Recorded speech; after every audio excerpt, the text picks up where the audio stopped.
Hi friends, welcome to Kavi paper craft. இன்றைக்கி umbrella எப்படி பண்ணுறதுன்றதை பார்க்கலாம். பாருங்கள், கொடை எவ்வளோ அழகாக இருக்குன்ட்டு.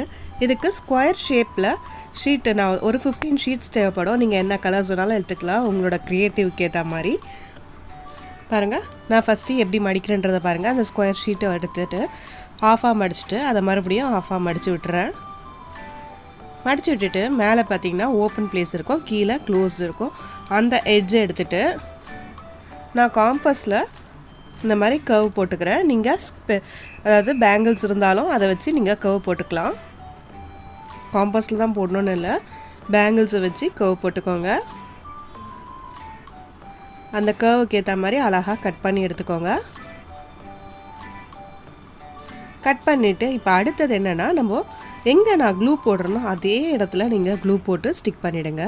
மேலே க்ளோஸ்டு இடத்துல அந்த எட்ஜ்லேருந்து சென்டருக்கு நான் ஒரே ஒரு கோடு மாதிரி போட்டு அதை ஸ்டிக் பண்ணி விட்டுறேன்.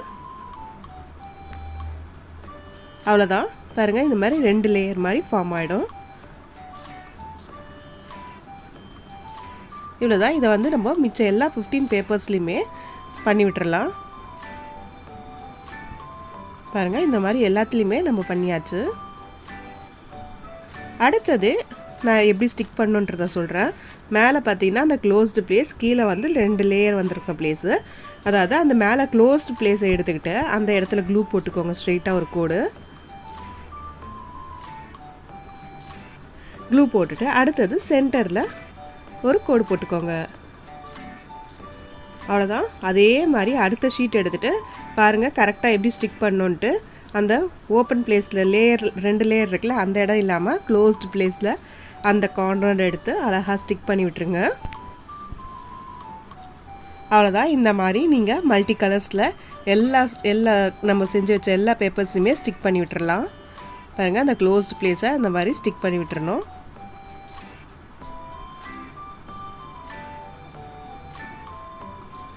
உங்கள் க்ரியேட்டிவ்க்கு ஏற்ற மாதிரி மல்டி கலர்ஸ் வந்து டிஃப்ரெண்ட்டாக போட்டுக்கலாம். இல்லைனா வந்து 2 கலரும் சேமாக 2 கலராக சேமாக போட்டு அந்த மாதிரியும் ஸ்டிக் பண்ணிக்கலாம்.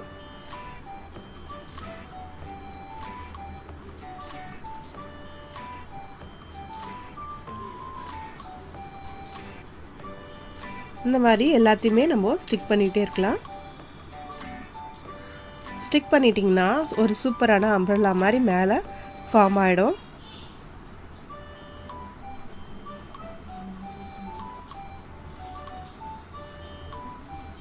பாருங்கள், நான் ஓப்பன் பண்ணி காட்டுறேன் எவ்வளோ அழகாக ஃபார்ம் ஆகிடுச்சுன்ட்டு.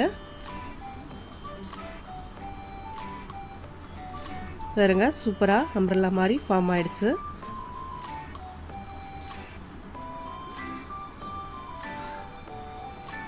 இப்போது அடுத்தது கீழே இருக்க ஸ்டிக்கர் ரெடி பண்ண போகிறோம். இந்த மாதிரி ஒரு ஷீட் எடுத்துக்கோங்க, ரெக்டாங்கிள் ஷேப்பில். அதை வந்து ஒரு குச்சி வச்சு இல்லைனா வந்து ஏதாச்சும் ஒரு கம்பி வச்சு இந்த மாதிரி சுற்றி எடுத்துக்கோங்க. இந்த மாதிரி சுற்றி எடுத்துகிட்டு கடைசியாக க்ளூ போட்டு ஸ்டிக் பண்ணிக்கோங்க. மேலே கீழேயும் நான் சும்மா கொஞ்சமாக லைட்டாக கட் பண்ணிக்கிட்டேன். கட் பண்ணிவிட்டு இந்த மாதிரி சென்டரில் வச்சு க்ளூ அப்ளை பண்ணி ஸ்டிக் பண்ணிவிடுங்க. அவ்வளோதான், நம்ம சூப்பரான அம்ப்ரெல்லா ரெடி ஆகிடும். பாருங்கள், எந்த இடத்துல நான் க்ளூ போடுறேன்ட்டு அதே மாதிரி நீங்கள் க்ளூ அப்ளை பண்ணி ஸ்டிக் பண்ணி விட்டுருங்க. கீழே பார்த்தீங்கன்னா பாருங்கள் எவ்வளோ சூப்பராக இருக்குன்ட்டு மல்டி கலர்ஸில். கீழே இந்த மாதிரி அம்ப்ரெல்லா ஷேப்பில் இருக்கணுன்றதுக்காக நான் இந்த மாதிரி மடக்கி விட்டுக்கிட்டேன். அவ்வளோதான், நம்ம சூப்பரான அம்ப்ரெல்லா ரெடி ஆகிடுச்சு. இது நீங்கள் விநாயகர் சதுர்த்தி கூட இதே மாதிரி பெருசாக செஞ்சு அழகாக வச்சுக்கலாம் வீட்டில். இந்த வீடியோ பிடிச்சிருந்துச்சின்னா லைக், ஷேர், கமெண்ட் பண்ணுங்கள். மறக்காமல் சப்ஸ்கிரைப் பண்ணுங்கள். கண்டிப்பாக உங்கள் ஃப்ரெண்ட்ஸுக்கு ஷேர் பண்ணிவிடுங்க. இந்த மாதிரி நிறைய ஸ்டெப் பை ஸ்டெப் கிராஃப்ட் வந்துட்டுருக்கு. பாய்.